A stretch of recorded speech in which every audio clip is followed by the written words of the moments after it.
everything has information for us, and our stuck places, the stuckness is an energy, and it has information. And I'm saying you can have a conversation with it, a dialogue with it, but not where your ego conscious part is having both sides of it. You really have to allow yourself to become that stuck part. And the way I would do it, I would have somebody who has a stuckness, this crazy glue part. I'd say, pick a stone. And they might have a stone of their own. Blow that stuckness into it. And put it over there. Now ask the stuckness a question.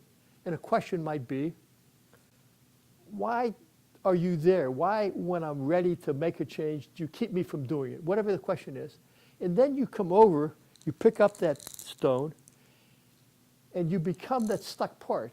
And then the stuck part is really speaking.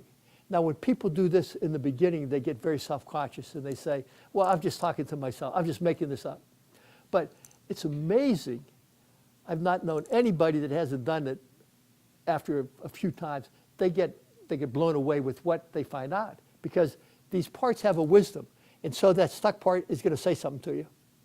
And you just let it say whatever it says. Then you come back to where you started. You know, you as the person asking the question. And then you reflect on what you heard and you ask another question. And you go back and forth and you get information you otherwise wouldn't have had.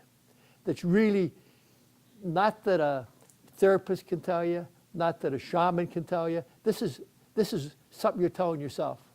Now, I'm not saying that a shaman can't give you extra information that perhaps you didn't see, but these are all things that you can do. So I would say one thing you can do is you can dialogue with that stuckness.